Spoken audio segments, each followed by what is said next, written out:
Diferentes culturas de la región.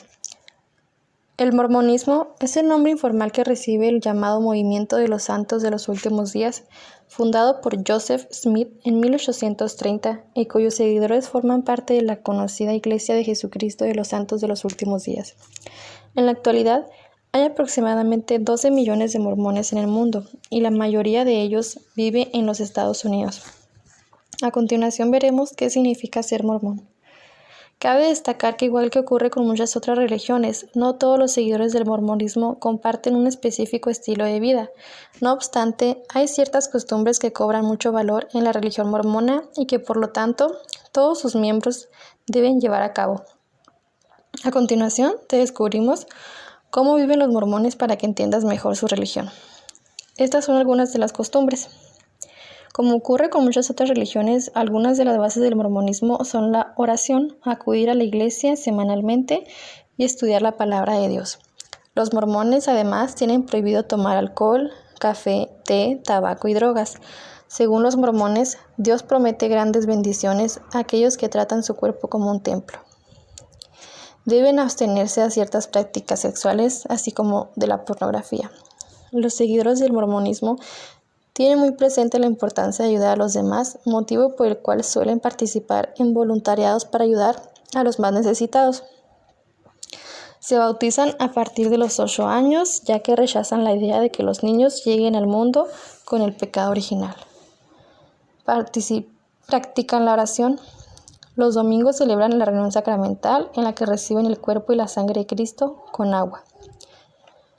Para los mormones, el matrimonio no es una unión hasta que la muerte los separe, sino que trasciende a la muerte y es para toda la eternidad.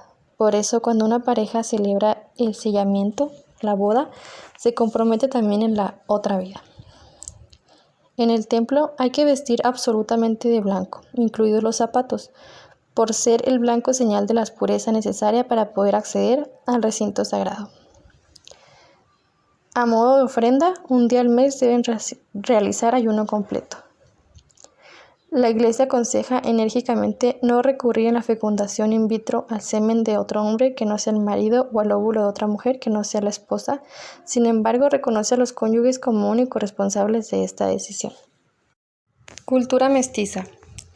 El mestizo es quien nace de padre y madre de distinta raza.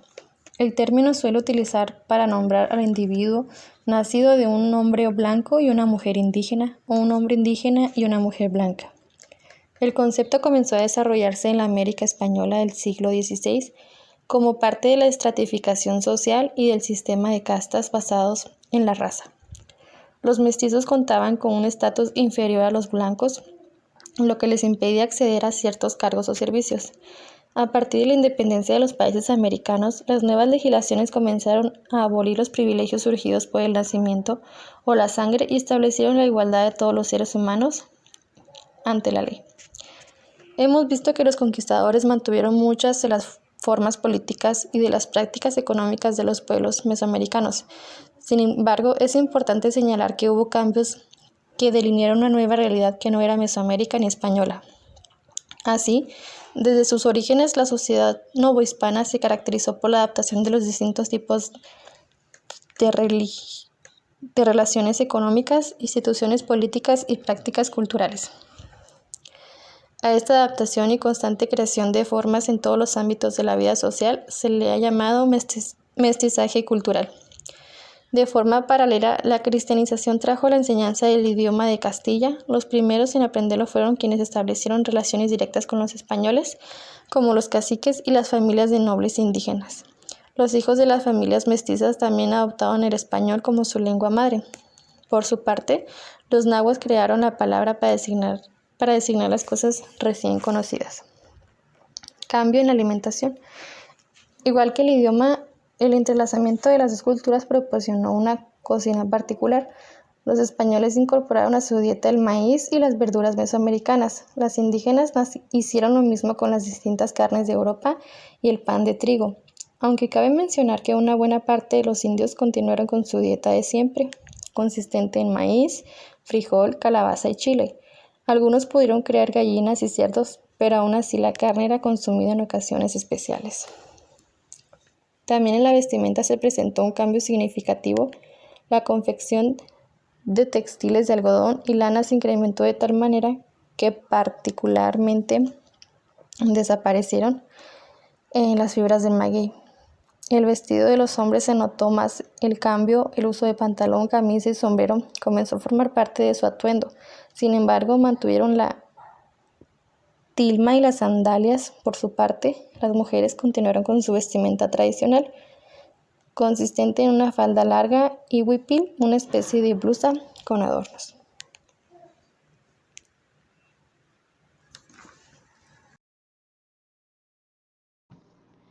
La cultura china. Un grupo de chinos llegaron a Casas Grandes en el siglo XIX, según la historia de los lugareños. Ya para 1895 había una gran comunidad china en la mina de San Pedro Corralitos. Sus viviendas eran típicas orientales. Para el principio del siglo XX llegaron grandes cantidades de chinos que venían huyendo de las luchas internas que se libraban de su país, también por el hambre y la miseria. Ya cuando llegaron a Nuevo Casas Grandes, se establecieron en las orillas de la estación del ferrocarril, donde los lugareños los adoptaron rápidamente por ser personas muy trabajadoras. Los chinos son gente con costumbres muy arraigadas, a las que nosotros nos resultan desconocidas. Las características de ellos, pues es que son gente pacífica, honesta, trabajadora, discretos, amables, conservadores de sus costumbres, modestos, muy respetuosos, tímidos y callados. Los menonitas, pues es una cultura de casi 100 años. La comunidad menonita llegó a Nuevo Casas Grandes en 1922, gracias al presidente Álvaro Obregón, donde muchos llegaron de Canadá, donde los menonitas han progresado, han cultivado gran parte del territorio nacional, donde se les otorgó grandes terrenos de tierra. Las comunidades menonitas tienen sus propias escuelas, religiones y su propia comunidad. Son un grupo étnico religioso que se remota desde el año de 1525 y originalmente estaban en los Países Bajos. Ellos también tienen su propia iglesia, cuya fortaleza es la prevalencia y la unión de la comunidad. Tienen sus raíces de Alemania y Holanda. A finales de 1922 llegaron a San Antonio de Atales, al norte del estado de Chihuahua. Los tarahumaras, pues es una comunidad indígena del norte de México, en la parte de la Sierra Madre Occidental, que atraviesa parte del estado de Chihuahua, el suroeste del estado de Sonora y el noroeste del estado de Durango. Son una tribu solidaria que se caracteriza por su vestimenta y facilidad para correr, motivo por el cual se les conoce o los conocemos como raramunis, que significa de los pies ligeros. Los tarahumaras habitan en los ranchos, en casas habitaciones, también en montañas y cerros. La vestimenta general en las mujeres, pues es que llevan faldas largas, blusas floreadas, un pañuelo en la cabeza. Las características de los tarahumaras, pues es que eran agricultores, sembraban principalmente maíz y frijol.